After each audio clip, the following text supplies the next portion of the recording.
Hi, my name is Tom Kaye. I'm Head of Research and Development here at Airgun Designs, and the videotape we're making for you today will teach you everything you ever wanted to know about the 68 Automag. We hope you'll find this interesting as we're going to cover history, theory, mechanics, and hot rodding of the gun. So with that, we'll first go into history and show you exactly where we started with this whole thing. The history of this gun starts back in 1987. At that time, we were manufacturing accessory products for the airgun industry, and we started working on a prototype gun we called the Panther. The Panther was your typical blowback gun. And after 1 year of development, this is the final prototype that we came up with. This is the finished prototype of a gun we developed from 1987 to 1988. The prototype was later sold, but never manufactured. We bought it back in '89 and then continued on with further development. This gun had a single barrel design, cocking lever, short trigger pull, hidden airline. The airline ran up through the sight rail on top. It featured an anti-double ball feed spring up in the front barrel, back bottle adapter, and M16 grip. For its time, the gun was very advanced. This gun was very functional, although it didn't make the market at this time. We're sure if it did, that it would have been a big hit at that point. In 1989, when we bought back the rights to the Panther, we started developing the second gun. We codenamed this gun P2 for Panther 2. At the time, pump guns had gone through a tremendous evolutionary change, and they had added things like quick release barrels, field strip screws, instant velocity adjustment, all the things that were not true in 1987. With this in mind, we looked at our original design of the Panther, and we said that this thing cannot come apart too easily. It's a little difficult to maintain. You have to use shims to put in the washers. We took a new design approach. We said that we must build a gun that can come apart without tools all the way down to the valve. This is the crude prototype of what we came up with, and I'll show you how it comes apart. A single screw on the bottom allows the barrel to slide off, allows the frame assembly to come off, springs come apart, the valve slides off, and you can get down to the valve without any tools. Now this gun was also a blowback design. The gun you see here is not functionally complete. It's missing the back bottle adapter. But this gun did function. The problem we had with this gun, as well as the other blowback designs we worked on, was that it was very sensitive to pressure fluctuations with the CO2.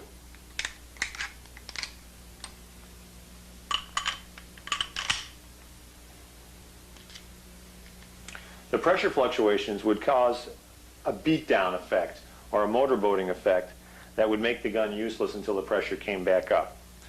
Originally, this back bottle adapter was mounted on the back of this gun, and the hose came up into the side.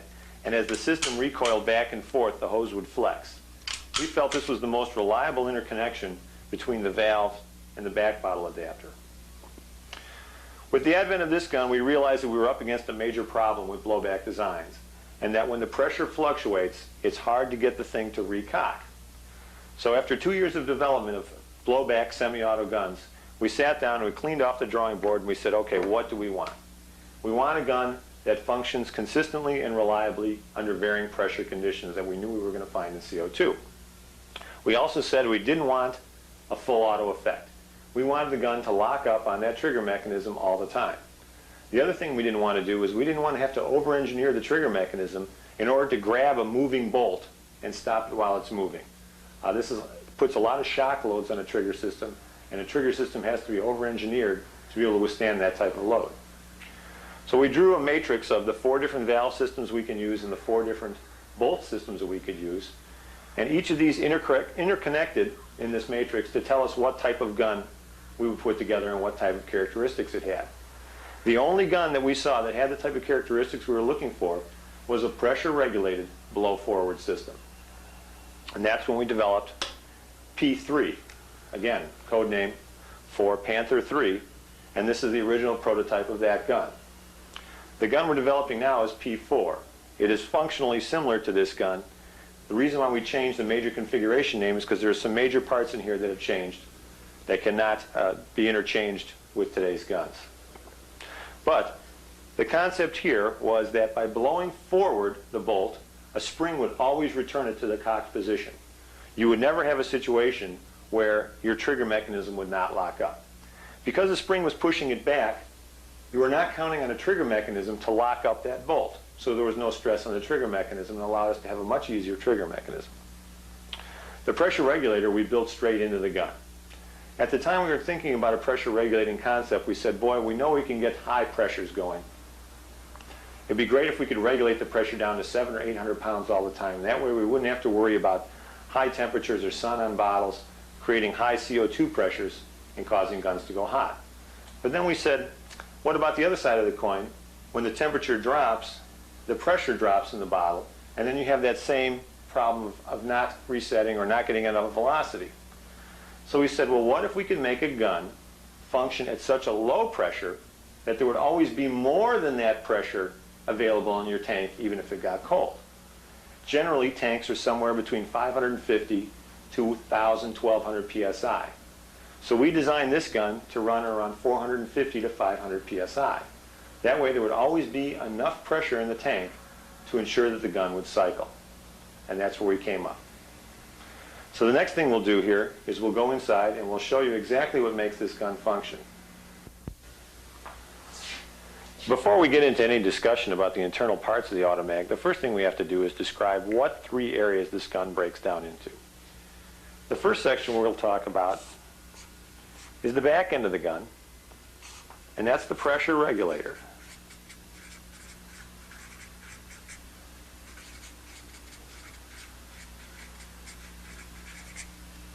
That's the first functional part of the gun. The second part of the gun is right in the middle. And this is the on-off valve. The on-off valve. The third part of the gun is in the front, and that's called the power tube. In all situations with the gun, there are only three functional components to the gun: the pressure regulator, the on-off valve, and the power tube. Each of these areas is separate and distinct in themselves. They only connect with one another by air passages between the respective parts. So what you have is you have three completely separate systems that are packed into one valve mechanism. Once you understand which system is going wrong, you'll know instantly which one to go look for if you should have a problem or something should need to be maintained or replaced. So in our discussions, we're going to keep talking about the three areas: pressure regulator, on-off valve, and power tube. In the gun, all of the parts in the gun are named for their respective areas. If we're talking about one of the parts in the on-off valve, we'll say on-off pin, on-off top, on-off bottom. Likewise, with the regulator, we'll talk about the regulator piston, the regulator seal, the regulator valve. And you know that's in the back part of the gun. Same thing in the front. Everything associated with the power tube says power tube spring, power tube O-ring, power tube tip, power tube, spiral clip. So keep that in mind as we're going through.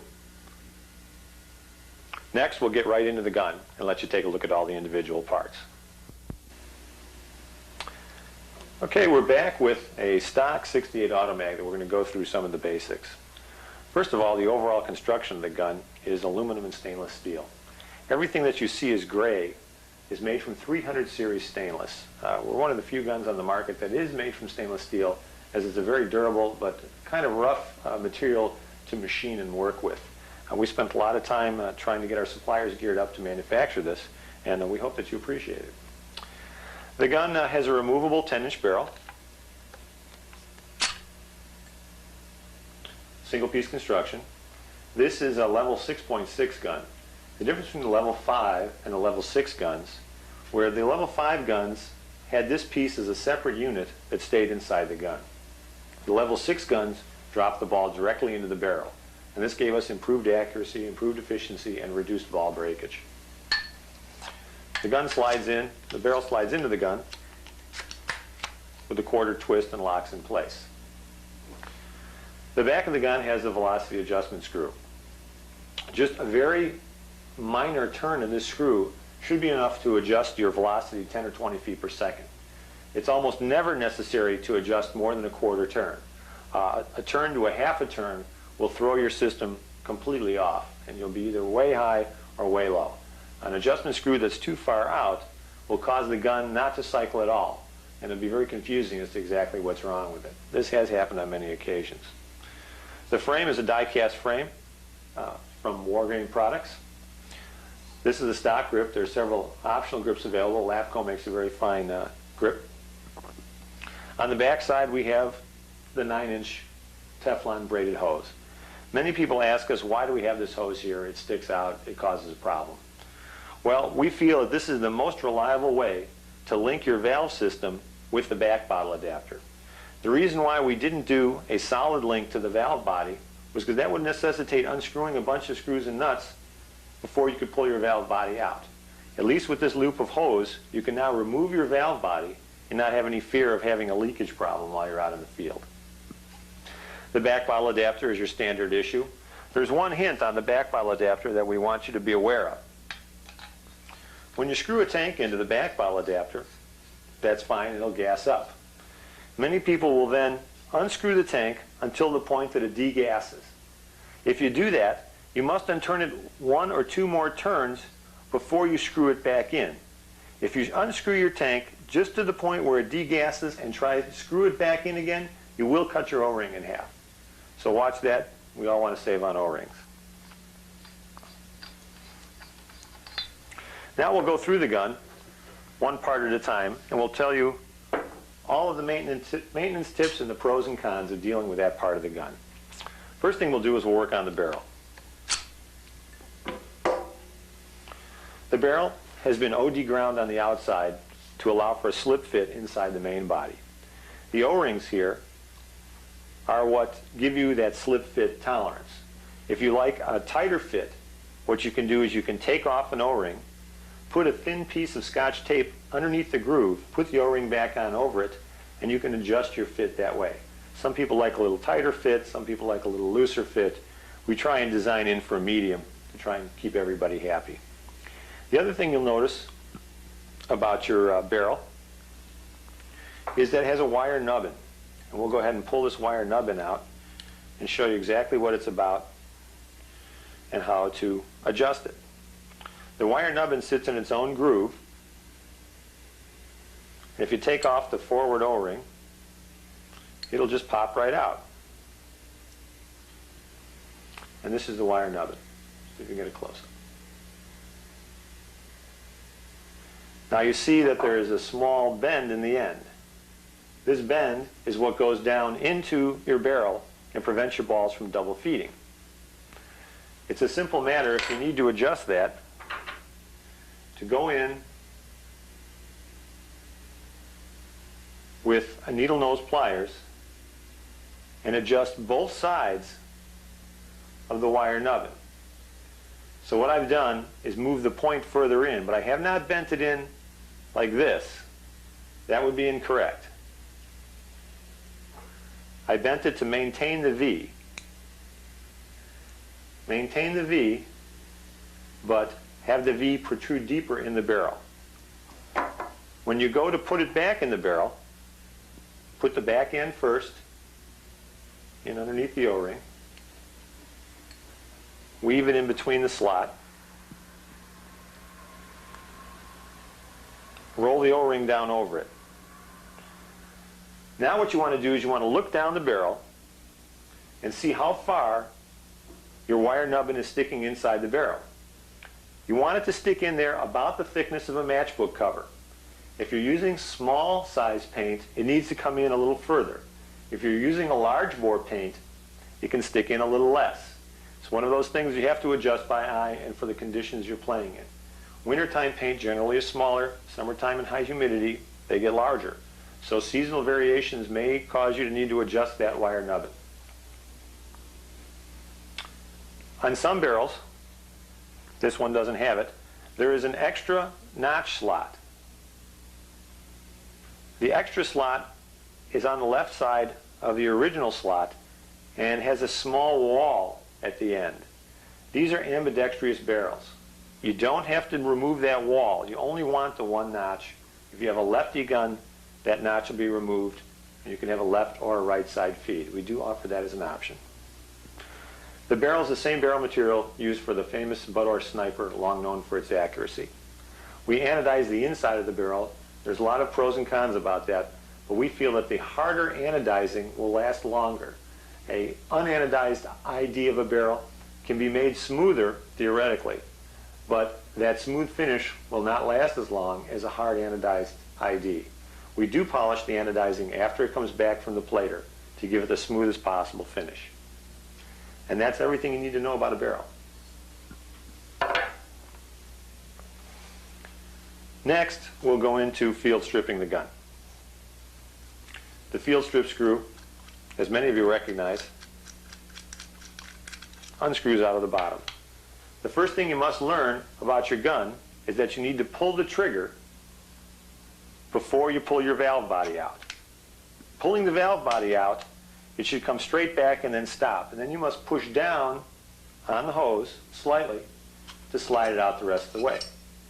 And we see that the reason for that is we have an interlock pin here on the valve body, right where my fingernail is. That interlock pin slides in what we call the Z groove here in the corner. This Z groove is here to prevent you from unscrewing the field strip screw while the gun is under pressure and having the valve pop out back at you. It's not a very serious thing, but it's just one of the things we look for in the overall safety of the design.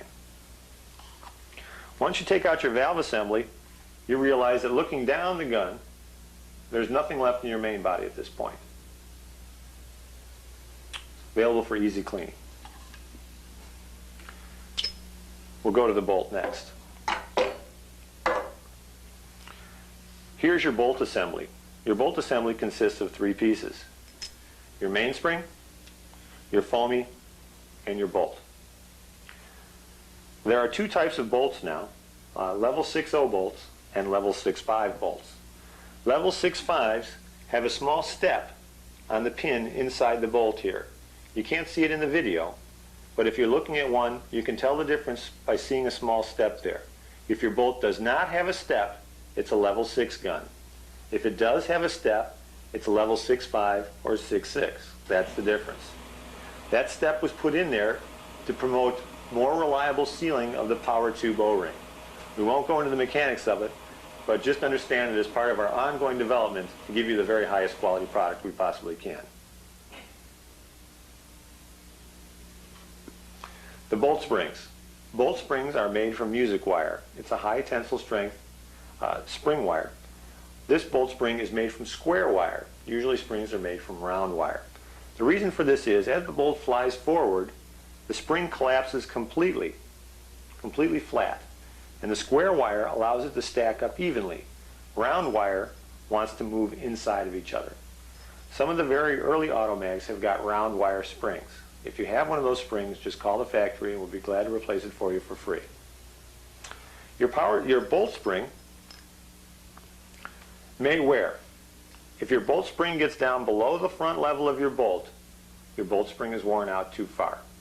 We are looking for higher strength materials to make this spring out of right now. We may have found some that will be hopeful we'll be replacing this spring with a more permanent one in the future.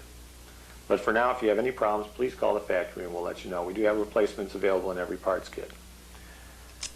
The foamy in the front of the bolt has had a long evolution. Originally, we tried to use a spring, something that would be more permanent than the original foam that came out in the early guns. The springs tended to break and fall off and didn't work out too well. The foam rubber foamy was what worked the best at reducing ball breakage, and it was easily replaceable with a self-stick foam. Recently, we found a very soft, natural rubber that we're supergluing onto the front of the bolt.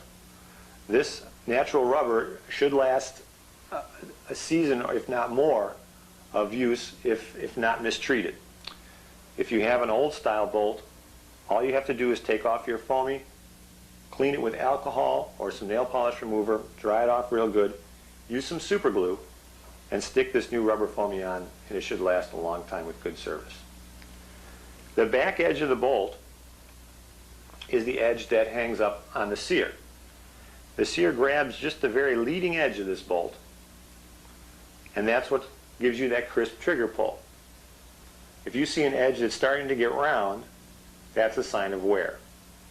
The bolt is softer than the sear, so it's very unlikely that the sear would wear out. It's more likely that you'll see wear on the bolt. It's easier to check that out than to check out the sear, so that's why we did it that way. And that's about everything that you need to know about the bolt. Next, we'll go into the valve body.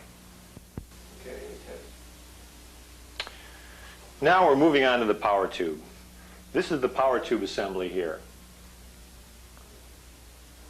There's a bumper at the base. The bumper is there for the recoil of the bolt. After it moves forward, the spring pushes it back. The bumper hits it and keeps from impacting metal to metal and causing problems. The power tube can be taken apart by using a nickel or a penny to unscrew the power tube tip. Again, notice the name. This is the power tube tip. Inside the power tube, you'll find first the power tube spring.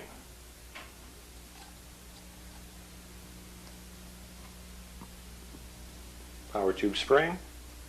And beneath that, you'll find the power tube O-ring. This is a 90 durometer urethane O-ring. This is the O-ring that takes the most abuse in the gun. It's also the O-ring that will freeze down if you get liquid in the gun. And a frozen O-ring here turns into plastic and will not seal. That's why it's critical to keep liquid out of the gun. We're going to go further than most people go. Most people take this, just the power tube tip and spring out. We're going to take off the bumper. And we're going to show you the air chamber. Underneath the bumper, you'll find a spiral clip. This is the spiral clip that holds the power tube in place. A little bit difficult to find, but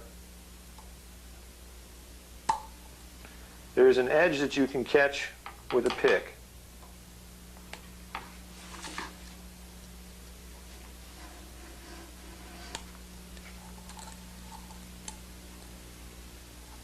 And the spiral clip will spiral out. Now the power tube can be pulled directly out. This now exposes the air chamber. If you notice, we have a very large air chamber on this gun. The large air chamber is there to give us the low pressure that we need. Pressure and volume can compensate for each other.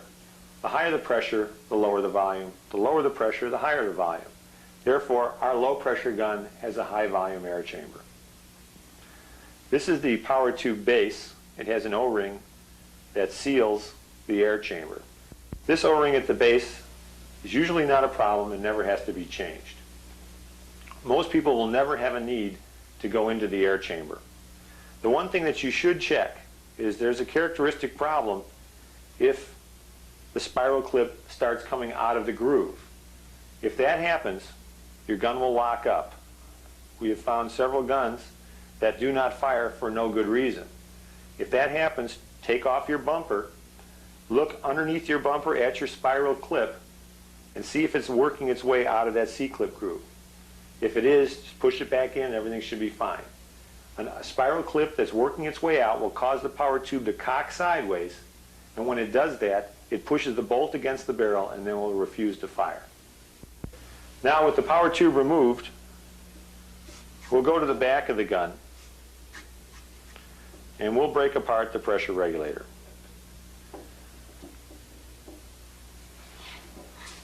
This is the valve body, this is the regulator body.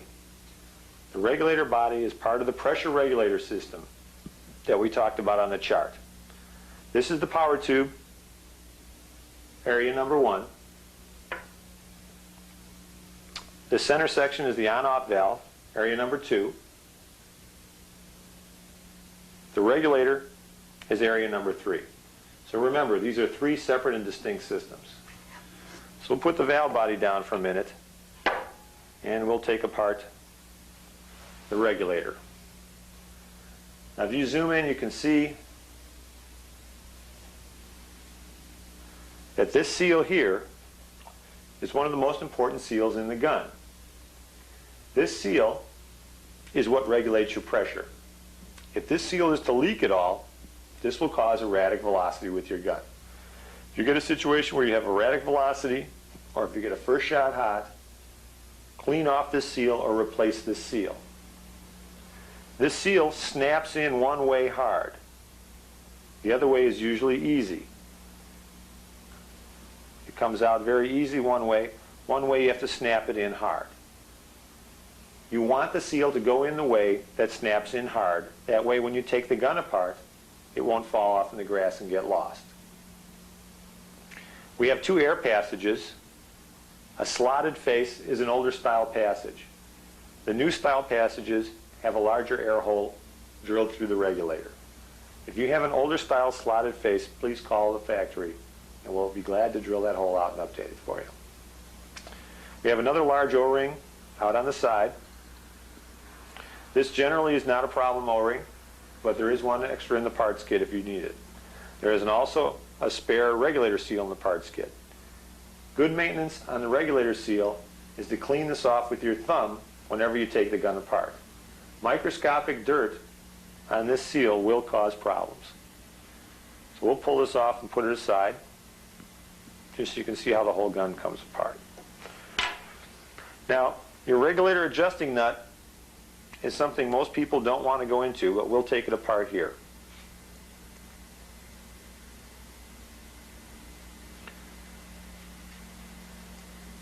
The regulator adjusting nut is put together with a special grease so the stainless to stainless threads won't give you any binding problems. Leave that grease on there, don't take it off. If you do clean it off, use some type of anti-seize compound on the threads when you put them back together. Underneath the regulator adjusting nut is the spring pack. Now this spring pack is sealed as a unit like this. These are the springs that push against the regulator piston and adjust the amount of pressure going into your air chamber. This is not meant to be disassembled. It is packed in grease just to prevent rust. This is not something you should ever have to fool around with or need to change. Going a little deeper, the next thing we can pull out of here is the regulator piston. You have to get in there and hook it with something.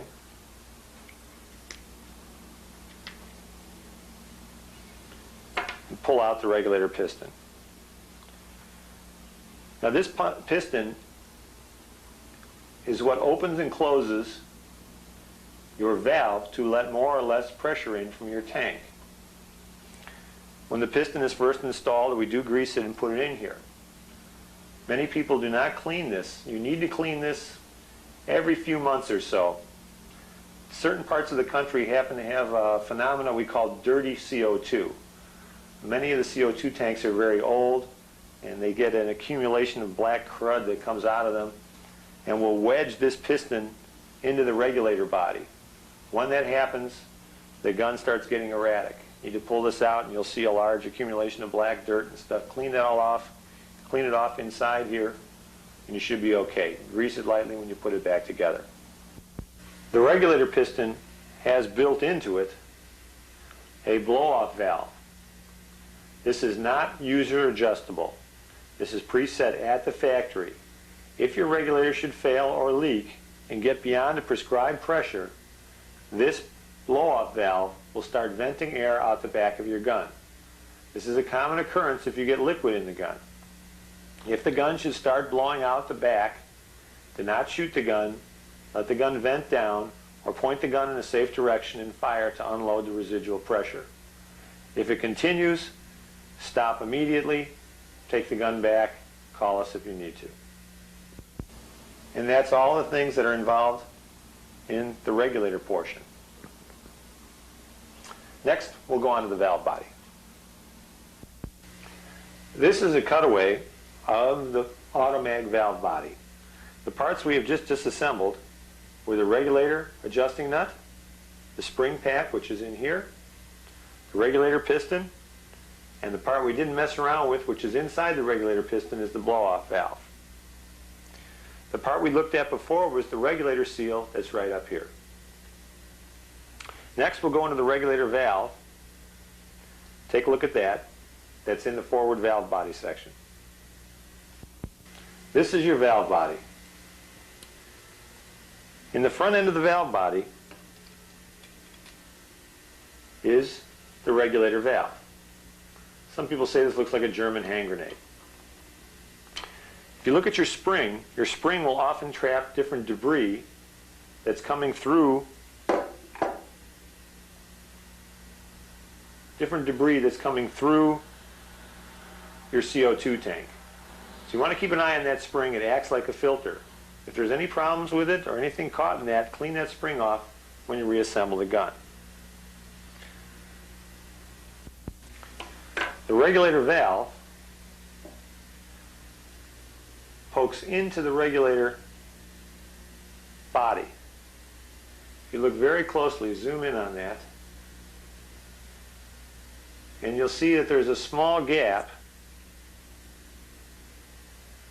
between the head of the valve and the regulator seal. That's correct.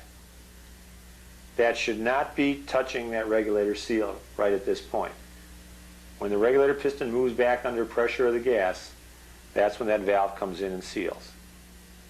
If that valve is touching that seal, you have a problem, please call Airgun Designs.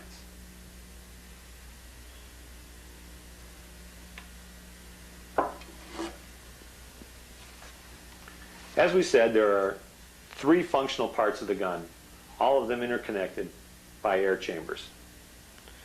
This air passage right here is what connects the back part of the gun, which is the pressure regulator, to the on-off valve. The air comes in from the hose through this center portion under high pressure. It goes past the regulator valve that we just showed you through that little gap into the regulator piston, where it comes back around and goes through this hole to the on-off valve. So everything from this hole back is one complete separate unit. Only thing separates the regulator from the on-off valve is this hole here. Moving down that hole, we come to the center section of the gun, which is the on and off valve. You remember from our diagram, the on-off valve is in the middle of the gun. The on-off valve has several parts, all accessible without tools. Using fingernails, you can pull out the different pieces. This is the on-off pin in the middle, right here. And this we call the on-off bottom. On-off pin, on-off bottom. If you notice, the on-off pin has a small groove that shows which end should be sticking out. Don't turn this pin around. We put this groove in here so it's easy to grab. Leave it that way. We have a urethane O-ring on the outside of the on-off bottom, and we have a Teflon O-ring embedded inside this piece. One of the things to look for in maintenance is to make sure that this pin is a little bit stiff going in and out of this O-ring. If this Teflon O-ring gets too loose, you'll get a very slow leak out the side of your gun, and you won't be able to tell where it's coming from. It's a simple matter. Just pop the on-off pin out, pull out the O-ring, and replace it with a new one. A good way to replace the O-ring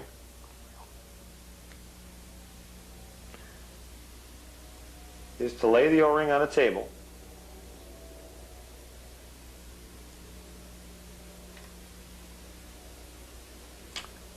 push the on-off bottom on top of the O-ring. And that'll seat the O-ring. Usually, brand new Teflon O-rings are a little tight on the on-off pin. So what you want to do is you want to first push the on-off pin in from this side to stretch the O-ring out. Once it goes in, it still has some tension, then it's easy to push the on-off pin in from the other side. The on-off pin should stay in place by itself under tension of the O-ring. As we go deeper into the on-off valve, we find that there'll be another part down inside there. That's the on-off top. If you come in a little closer, you can see that there's a crosshatch cut in that. Usually the easiest way to get this part out is just dump it in your hand like that. Now you can see from looking at this piece that one piece is cut, the other side is flat. The flat side always goes up against the O-rings in the bottom. When you look in the hole, you should always see that cross cut. That's what allows the air to flow into the air chamber. Opening these grooves up do not do any good. We already experimented with it. This is the maximum airflow that you can achieve, so don't mess around with this piece. Going back to the valve body, down into the hole where the on-off valve is, you can see two O-rings. There's a small white Teflon surrounded by a larger urethane O-ring. Also, I should point out that there's a laser engraved diagram on the front here of exactly how all these parts go back together. First are the two O-rings. Second, you can see it. Second is the on-off top, on-off bottom with the pin going in last. So if you ever get stuck, that's how you can do it. Watch that diagram and it'll tell you exactly how to do it. I'm going to reach in here and pull out these O-rings. Usually you want to leave these Teflon O-rings alone because Teflon is not like a rubber. Teflon is more like a plastic. And if you dent a Teflon O-ring, it will have a hard time sealing and you can damage the O-ring perfectly. So you don't want to be taking out an O-ring like this unless you know it's bad. Those are the two O-rings. This is the O-ring that's most likely to cause problems in the gun. And we'll show you exactly how to identify if that O-ring is bad in a later segment. So that's the on-off valve. Again, we have the on-off O-rings, on-off Teflon, the on-off urethane O-ring. This O-ring, the urethane O-rings in the on-off valve assembly are identical to the O-rings that are in the power tube. So if you need a spare O-ring real quick because one got stretched out, they won't do any good if they're cut. But if you need to try a new O-ring, you can go into your on-off valve and take one of these out and try it in your power tube if you run into a problem. When you go to put the on-off valve together, I showed you how to work with this piece. Put the Teflon O-ring in by pushing it against the table. Put the on-off pin in. Now the way I personally like to reassemble this is I put the brass on-off top on this assembly like this. Then I push the Teflon O-ring onto the pin. Now that Teflon O-ring should go on with a little bit of a tension. If it goes on too loosely, then that won't seal. Should be enough tension that the assembly does not come apart. All that leaves me with is the one urethane O-ring. So in order to reinstall the on-off valve, I put the urethane O-ring in first. It can be kind of sloppy. And then I put in my on-off valve assembly as one unit.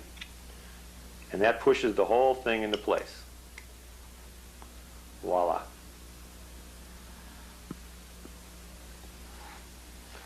And that is a disassembly of the entire valve system. from start to finish. Going back to our cutaway, we've now looked at the regulator piston assembly. We know it's connected by an air passage through the valve body. That air passage connects with the top of the on-off valve.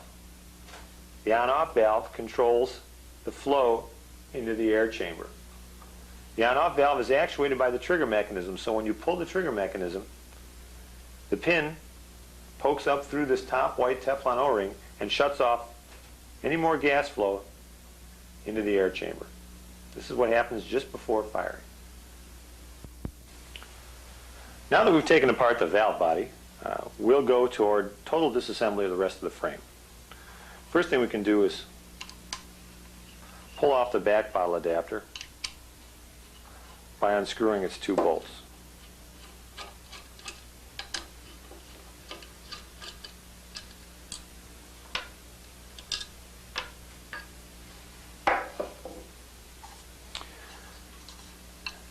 Next, we'll disconnect the front frame screw.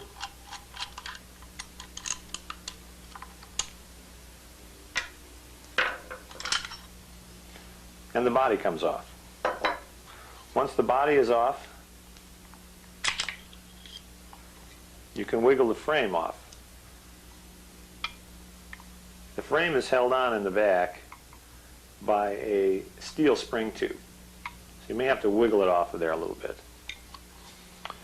The frame has no more parts in it besides the trigger mechanism and the safety. Make sure that your safety spring does not fall out of here when you take this apart.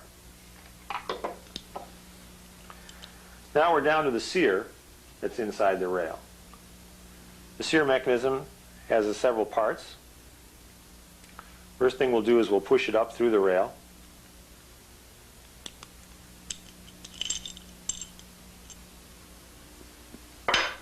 And we'll take a close look at it. The sear has a sear pin, which can be removed. The sear itself, which is made from hardened steel and cadmium plated for long life. And the trigger rod.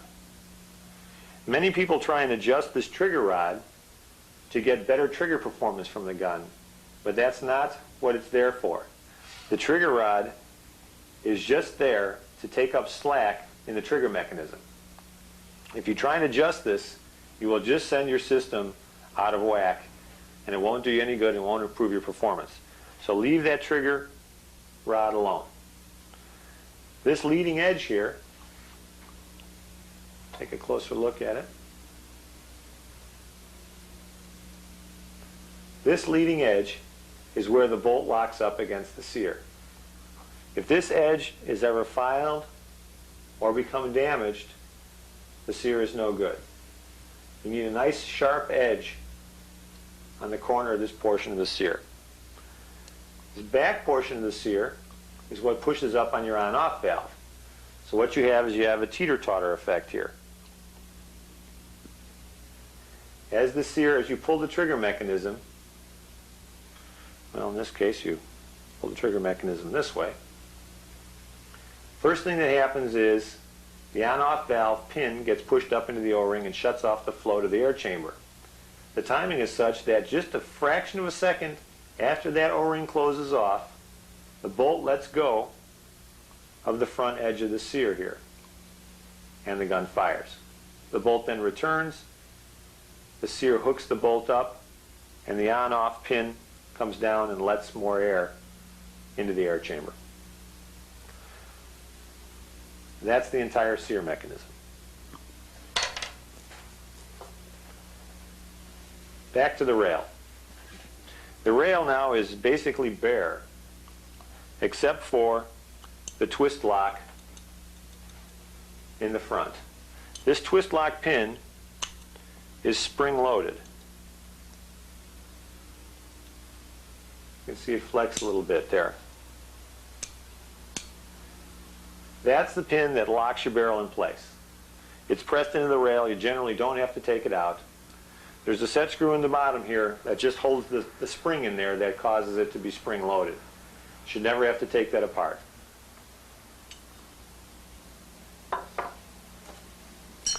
The main body is made from 304 stainless. There are 4 different welding processes that go into the manufacture of this main body.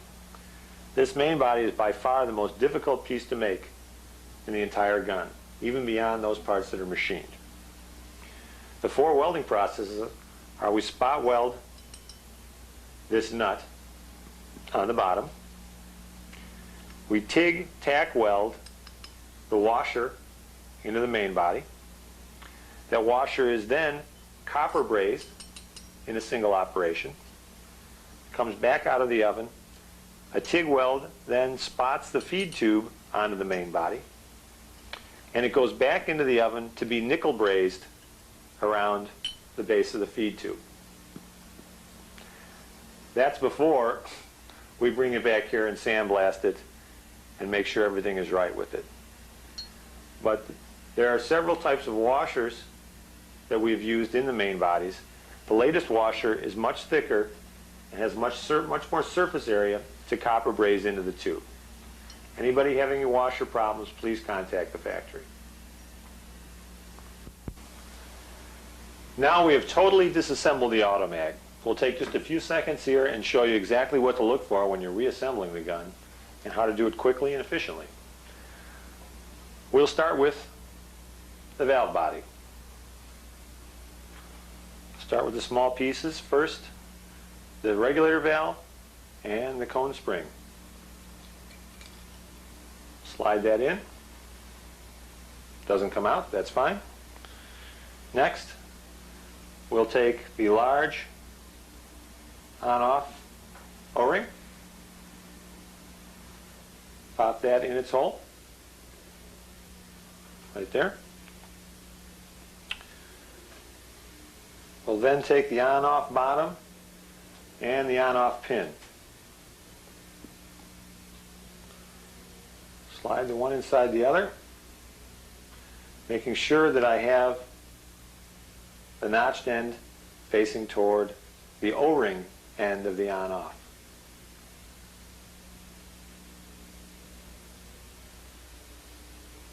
Can you see that? O-ring and notch go together. Next, we'll put the on-off top, notches in the on-off top facing toward the stainless steel bottom. And lastly, we'll pop on the Teflon O-ring. So that makes our on-off valve assembly. And that'll go right in this hole. Ready to go. Now we'll find our power tube. Power tube O-ring. Put a little grease on this to make sure it seals. Push it into the ledge. Once it's on the ledge, we'll take our spiral clip,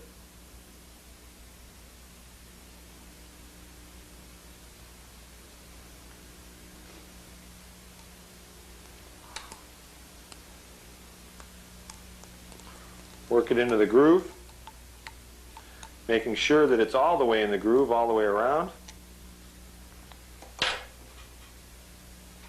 Put the bumper down, flat. Next, power tube O-ring. Drop that little guy in there. Push him down into the bottom, get him seated. Next comes the power tube spring. Before you put your power tube spring in, inspect it carefully to make sure there's no pieces broken off and that it's 100% intact. What we're looking for is fairly good grind on one side. If you want, you can look at both sides of this thing, figure out which side has got the flatter grind on it, and put that toward the O-ring. In this case, they both look about the same, so it doesn't matter. We'll drop that in next. On top of that comes our power tube tip. Screw that in. Use our nickel to lock down the tip. Now we flip it back over. Let's go to the back. Take our regulator, make sure we put our regulator seat in so it's a little tight. Want the tight end to go in so it stays there, doesn't fall out. Screw the valve body to the regulator body, and we screw them together until the Automag logos line up. Everything lined up, everything looks okay. Now we're going to go to the back. We take our regulator piston that we're going to put some grease on. We've already got some grease on this, so it should be fine. Regulator piston goes in O-ring first. Push that down to the bottom. Next, we go for our spring pack. Washer end in first. That's the only way you can really get it in. On top of that, we screw our regulator adjusting nut. A quick way to adjust this is to just snug it up. That's usually close enough to get the gun to shoot.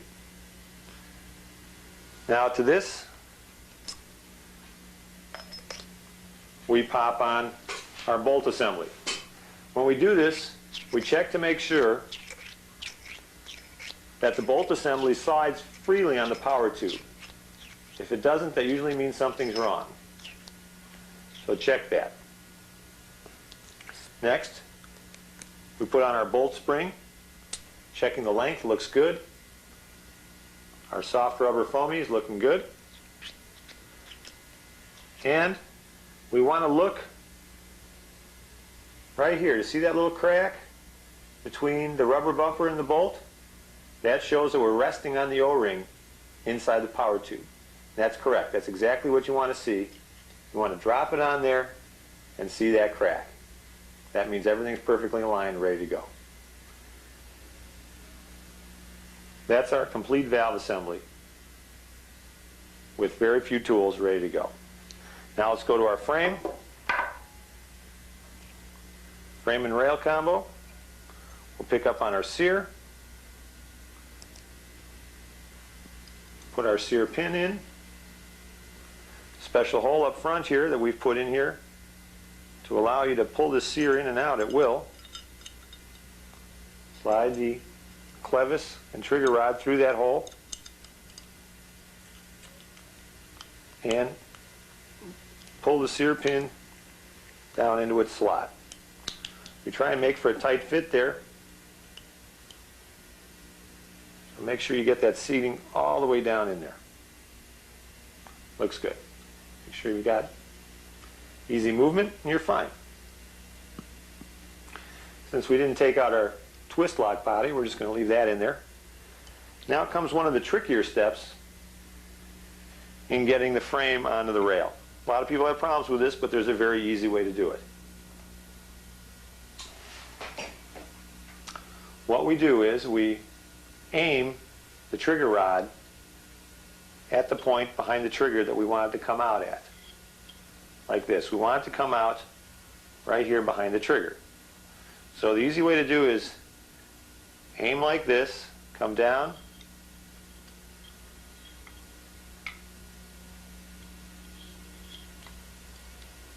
and push it in. Now after you get it in, you should be able to push on the sear and watch the trigger come forward. You can see the trigger rod sticking out right there. That's what you want. See it moving? That's the correct position. So now we have a frame and rail mounted together. Next, we drop the main body onto the rail, making sure that it seats all the way down in the rail. Find our front frame screw.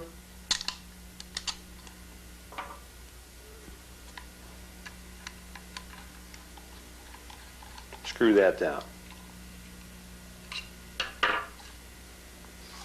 Make sure there's no wobble in the main body. Everything's tight. You should be fine. You should also look to make sure as your main body sits down in the valley of the rail, both in the front and in the back. It can take a little bit of, if you have a little bit of gap, that's okay. But just make sure that there's no serious problem there. Now we'll screw our back bottle adapter in.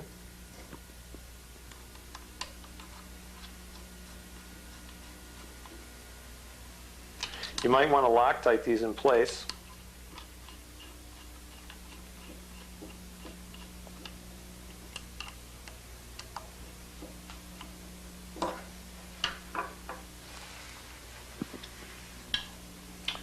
Rotate the hose up.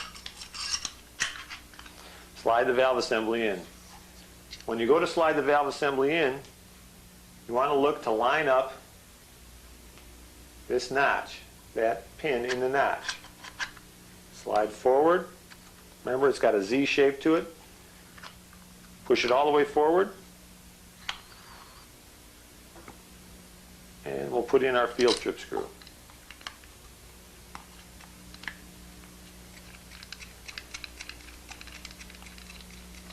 Tighten that up. Slide the barrel in. Wire nubbin is up on standard miles. Locked in. Let's see if we did a good job. It's generally a good idea when you gas up the gun to hold the trigger on. What that does is it keeps all the O-rings sealed up. Gets full pressure in the gun before you try and seal everything. No problem. That's the way it's done.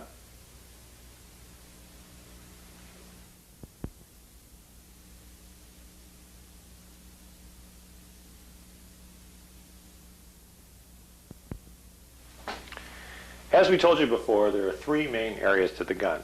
Since we've taken the gun all apart, you've now been through the mechanics of those three areas. We'll now talk about what problems you can experience and what area that they're related to. The pressure regulator is what controls the pressure in your air chamber. The pressure in your air chamber controls your velocity. So anything that has to do with velocity has to do with the pressure regulator. It can only be in one of two areas. It can either be in that regulator seal or in your regulator piston being stuck. Those are the only two areas you should look in if you're having a problem with velocity. The next area we go to is the on-off valve. The on-off valve divides the gun in half. When you pull the trigger, it shuts off the flow to the front of the gun. So first of all, if you have a leak in the gun, first thing to do is fire the gun and hold the trigger on. This will divide the gun in half.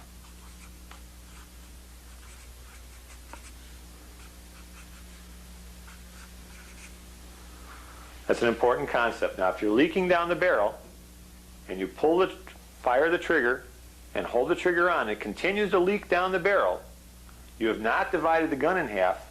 That means there's a problem with your on-off valve. If you hold that trigger on and it stops leaking, that means your leak is somewhere forward of the on-off valve. So that either means it was in the bottom part of the on-off valve or in the power tube. Anything associated with leaking down the barrel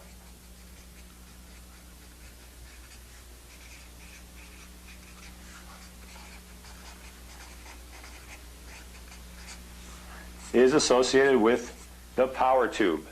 And likely, it's that little O-ring in the power tube, that power tube O-ring that we told you about. So, leaking down the barrel, power tube. On-off valve divides the gun in half. You can learn a lot by holding that trigger on. If it stops leaking, it's somewhere in the front. If it continues leaking, it's somewhere in the back. Anything that has to do with the velocity is your pressure regulator. And those are the three areas that you go to if you have problems.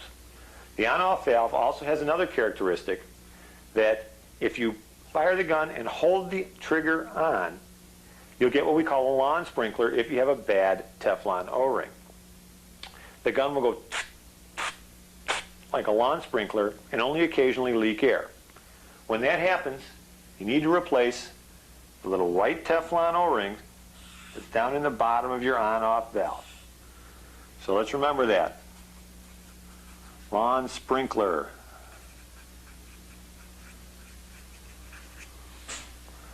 That only means one thing: Teflon O-ring.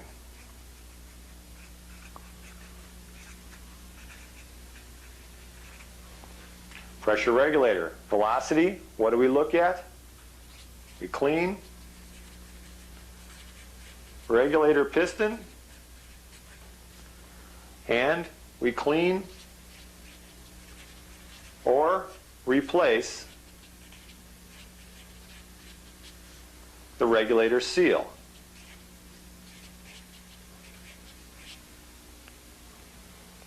Those are the important points to remember.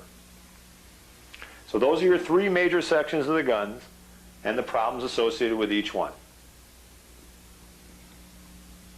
Next, we'll go on to showing you some actual problems and how to debug them. The first thing we'll do is we'll check this gun for problems. Tank on, gas up, everything's fine, fire's fine. First step in checking a gun: pull the trigger, hold it on. There's the problem. This is the lawn sprinkler. This is what we were telling you about, the problem with the on-off valve. We're holding the trigger on, but it's continuing to leak down the barrel. Lawn sprinkler. Teflon O-ring. Divides the gun in half. If the on-off valve is working correctly, there should be nothing leaking out the end of this gun, no matter what. So we'll go through and run a quick fix on it. Degas the gun fully before you ever take the valve body out.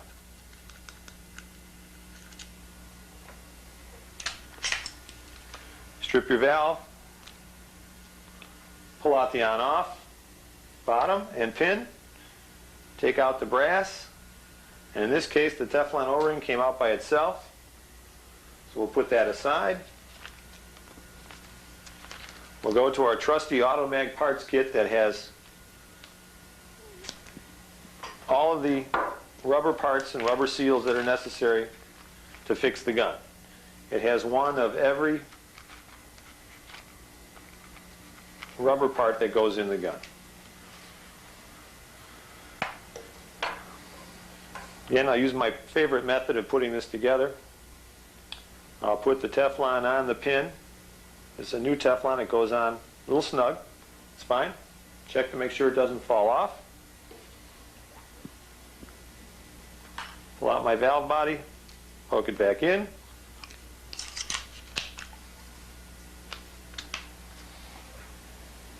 And we'll see if it fires.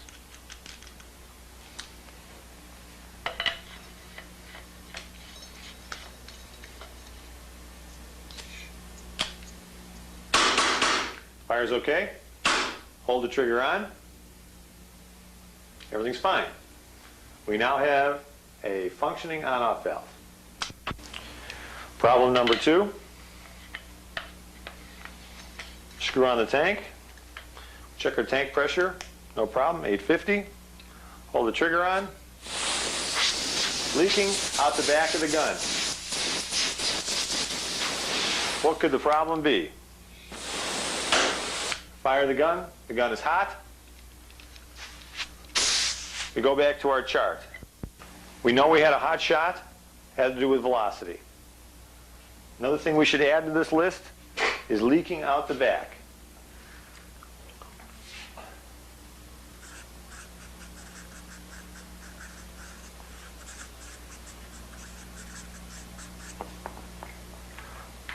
Whenever it leaks out the back, that has to do with the pressure regulator. Take the gun apart and take a look and see what's wrong with this one.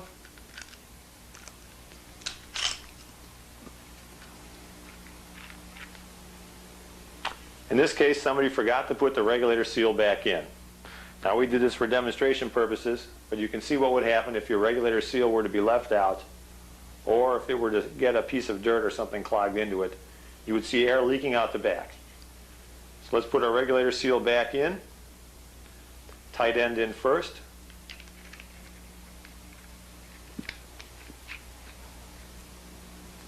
Screw it back together.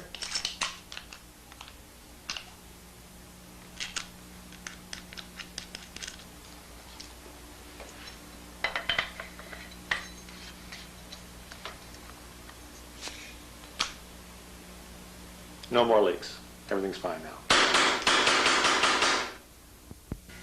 Now we'll see what type of problem this gun has for us. Gas up, hold the trigger on, release the trigger,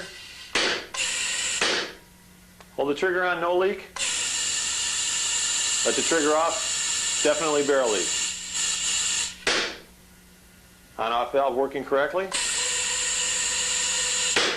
leak down the barrel. Leaking down the barrel is always associated with power tube.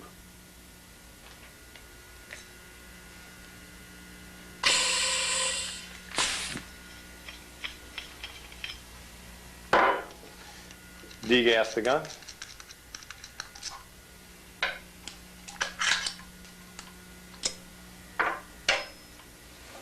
Remove the bolt.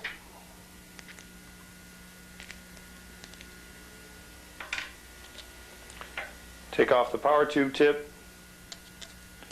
Take off the spring. Field trip screw is a good way to get these things out of here.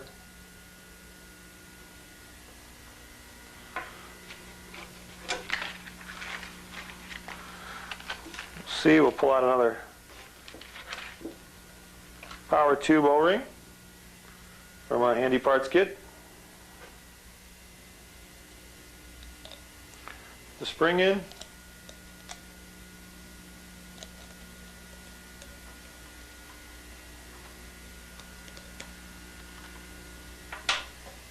The bolt on. And put it back together.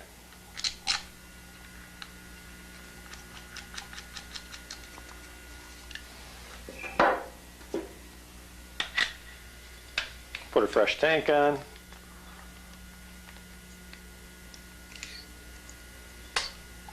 Trigger on.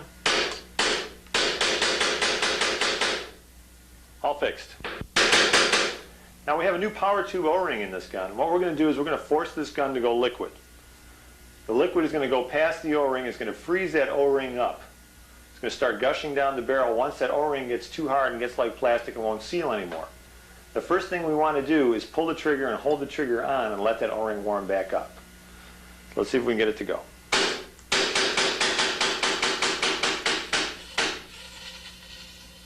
Hear it going? Now if I continue to fire, I'll continue to freeze that O-ring. But by holding the trigger on, I can let it warm up a minute. We'll force it further into liquid. Eventually the trigger mechanism starts hanging up because the liquid takes time to boil off. Now we hold the trigger mechanism on, let the O-ring warm up. We're going to try and clear out. What we want it to do is we want to get all the liquid out of the system.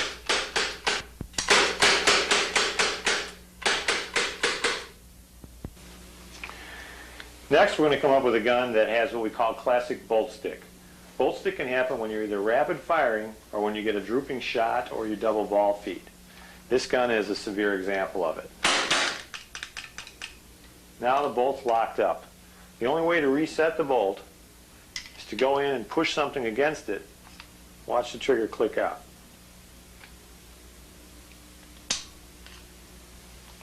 In this case, this is severe.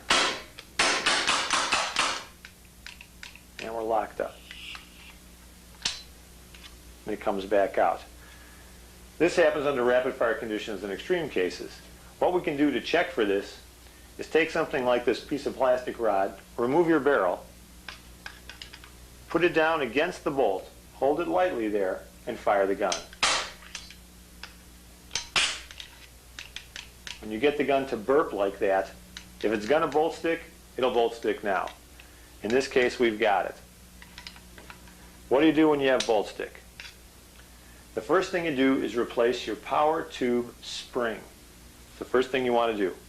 Power tube spring pushes that O-ring back a little further, and that's what's causing your problem. Your O-ring is hanging too far forward. So let's go ahead and do this, and we'll come back and see if we can get this baby to work.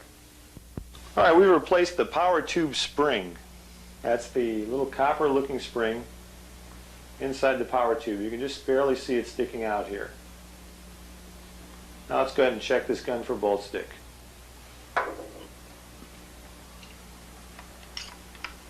This creates high residual pressure in the gun.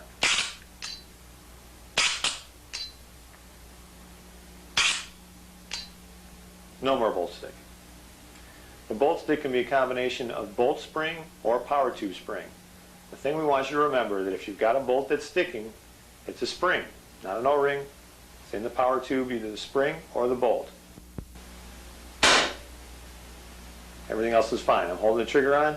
On-off valve is fine. Velocity sounds good. We're right there.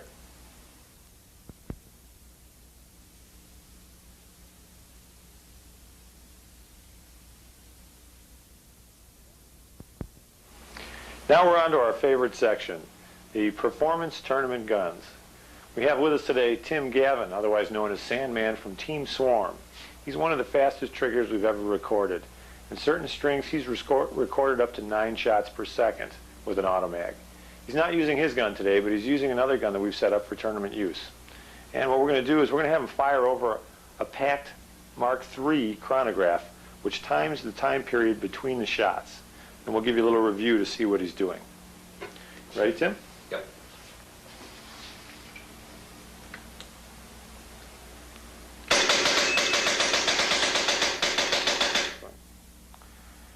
Okay, see if we can get this. He fired 18 shots in 2.54 seconds. So he's not quite up to top speed today, but we'll do a review of his shots. Shot number 1, 1.7. Number 2, 0.16. Number 3, 0.13. Number 4, 0.13. 0.15 indicates the 7 shots per second, about 7.5 shots per second. He had 5 shots off in a total of 0.73 seconds. 6, 7. So in 0.98 seconds, he had 7 shots off. A little over 1 second, he hit his 8th shot. Coming up on 2 seconds, 1.97 seconds, he got off 14 shots from the beat.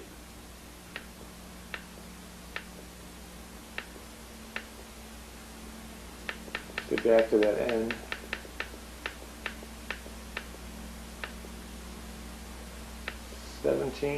17 shots in 2.4 seconds, 18 shots in 2.5 seconds. That's what an Automag is all about. The gun that Tim was using today was a modified Automag. This Automag is aptly titled Little John. It belongs to John Dale, president of Airgun Designs. It features a crown point barrel, power feed, extended hose. The extended hose is used to keep liquid out of the system. If you fire downhill, the loop in the hose does not allow liquid to come up any higher than the level of the tank. The long hose also gives a longer expansion period for the CO2 to warm up before it enters the valve, preventing freeze down of the valve. The power feed we'll talk about is an interesting addition to the Automag. It was developed here at Airgun Designs to solve a very specific problem. With normal semi-auto fire, balls will tend to bobble up and down the feed tube. There's a certain amount of residual pressure that exists when the bolt comes back and opens up again, and this residual pressure comes up and will bobble the balls in your feed tube. What we've done to prevent any ball bobble is put a 90-degree bend right at the feed chamber by having what we call the power feed. Now the power feed has an additional bonus which we'll explain to you on the board right here.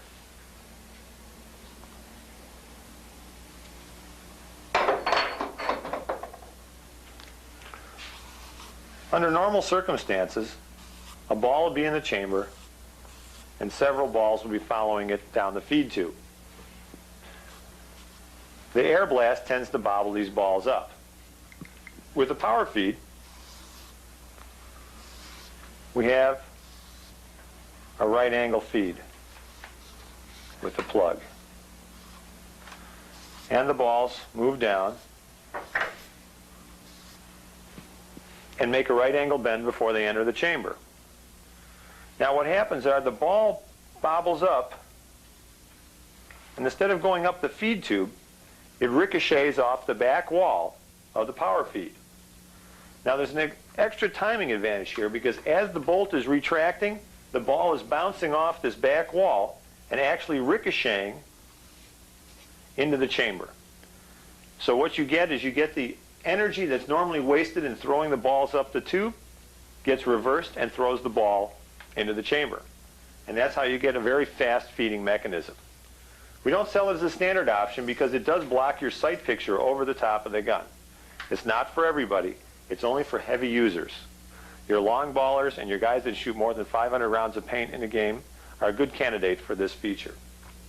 The power feed has been one of our most innovative developments here at Airgun Designs, and we're very proud of it. And it's used by a large majority of the tournament players that we sponsor and tournament players that are running the 68 Automag. The other improvement that we've developed here at Airgun Designs is the crown point barrel. The crown point barrel is a muzzle brake that transfers the ball from the barrel to the air over a greater distance. If you've ever been shooting, you notice that the balls come out in a straight line, but then they tend to hook at long distances. But there's quite a percentage of balls that come out and kink directly out of the barrel. And we're always wondering why that was that happened. Well, we theorized that the large still air mass outside the barrel caused the ball to wobble when it entered the air mass when it left the barrel. So we said, well, what if we could transfer the ball from the barrel to the air over a greater distance? In other words, make the barrel fade away. That's what we were looking to do. So we put the V notches in here, and the barrel just fades away from the ball and gives it a nice, gentle transfer into the air mass. If you were to fire a ball or a bullet or anything into water, when it makes a transition from the air into the water, that's when you get a kink in its trajectory. Once it's all the way in the water, a bullet or a ball would tend to go straight. But it's that transitory period between the two mediums that causes the problem. We feel that this is an improvement based on the fact that the still air mass is going to wobble the ball on the way out. An additional bonus is the V's are designed like the NASA duct commonly found in the side of Formula One race cars. What happens is the airflow will roll out of the V from the inside of the barrel out. And this is an interesting aerodynamic phenomena that allows you to have flat ducts on the side of race cars and ducting that pulls air out from inside of the barrel on the crown point barrel. Most of the guns that we have in here for updates and upgrades are coming in here for the combination power feed and crown point barrel. One of the performance options you do want to consider if you're using a tournament level Automag is some type of a hose system that'll keep liquid out of your gun. The other thing we do is we have an anti-siphon tank that puts a steel hose in your tank that would come up and touch the tank at the top position of the tank when it's screwed in. You notice this tank is screwed in all the way. If we were setting this tank up for anti-siphon, it would have to be set up specifically for this gun. An anti-siphon tube must be installed by a qualified dealer. But no matter which way you would tilt your tank, the liquid level would always be below the intake of the steel tube, which would be touching the tank wall on the inside right about here. And this allows you to fire in any direction without fear of getting liquid in your gun. We also have several other performance modifications for the gun. This is the tournament velocity adjusting cap. This is a cap that screws on over the tournament velocity adjuster. And this is done so you cannot adjust your velocity on the field. You would normally adjust your velocity, screw this on, and tighten it down. There are also several other performance accessories available for the Automag.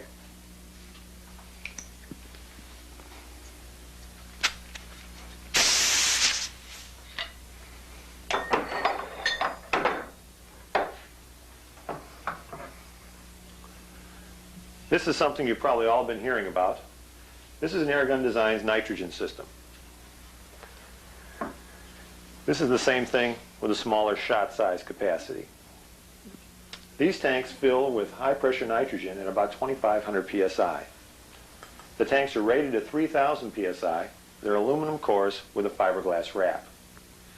A pressure regulator on top of the tank regulates the outgoing pressure from this valve that goes to your gun to about 800 psi. This is a high pressure fill port that takes a special fill station to fill off nitrogen. This gauge acts like a shot counter. The gauge starts at 2,500 psi, and in the case of this tank, it has about 400 shot capacity. You would know when the tank got halfway to 500 psi, you would have about 200 shots left. To fill these tanks up, they do not require weighing. All that needs to be done is have a transfer fill similar to a scuba tank, where you fill it up to the tank pressure that you're filling from. For safety's sake, there's a 3,000 psi blow-off disc built into the regulator and an overpressure vent system similar to the Automag in the pressure adjustment screw on the back. Both of these systems should be available in 1992, and we'll be looking forward to seeing this type of performance at tournament level.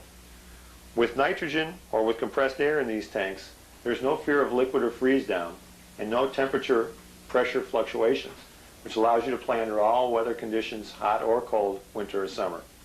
Should be a major advance for the industry, and we're looking forward to it becoming widely available. Some of the other things we offer for the Automag are a slide-on sight rail, and this is a high boy sight rail. If you have a tall enough scope mount, you can get your scope over the power feed. So this is a very popular option with guys with power feeds. Also, we have different lengths of hoses available. Depending on type of conditions you want to play in, a lot of people like to go with longer hoses. For severe winter use, good success has been had by using a 2 to 3 foot hose coiled like this that's hooked up to the side of the gun. Generally, they'll run them on some type of a L-stock configuration with a coil of hose. Again, this is CO2 related. You need to find a way to keep liquid out of the system at all costs.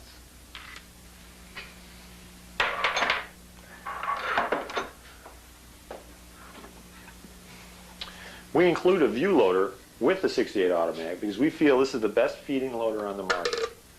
This is a new clear polycarbonate cap and has a lifetime guarantee. If you ever break one, send it back. The factory will replace it for free. This is a 100-round capacity loader. View loader has graciously let us experiment with this prototype. This is a 200-round loader, and it has a built-in electric agitator that agitates the balls. This is a prototype. There will be a finished version on the market very soon, probably by the summer of '92, that will have an LED sensor in the neck of the loader that'll tell when balls have jammed.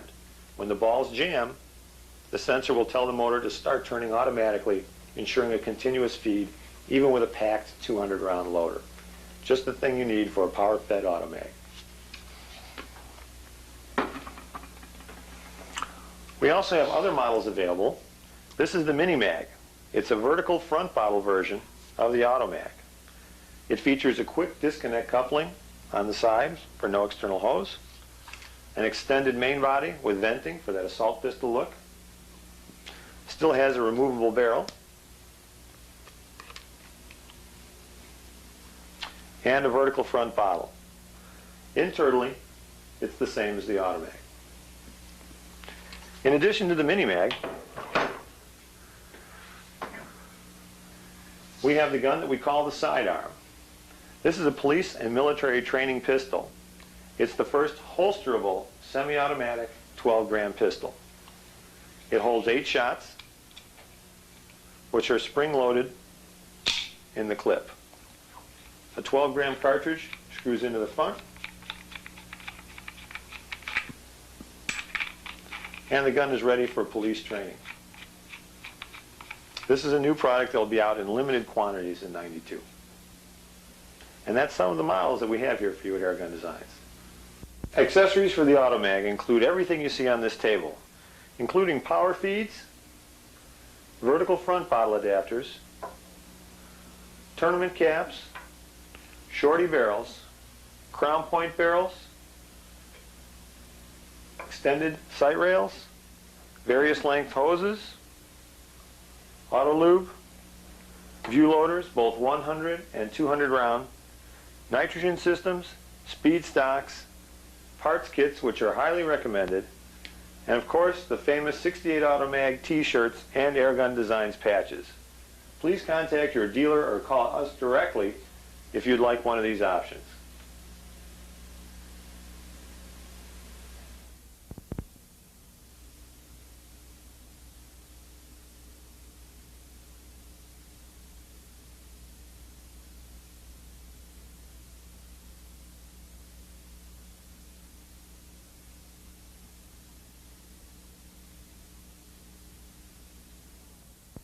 Take 5. Action. Don't you're yelling in the middle of it, man.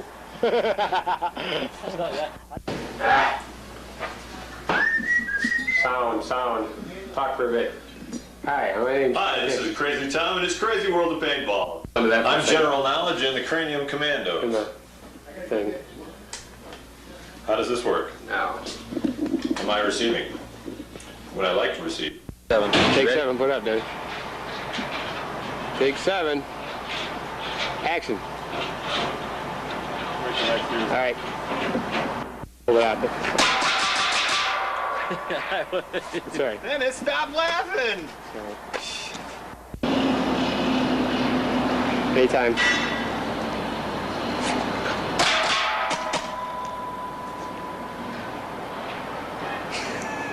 What happened there?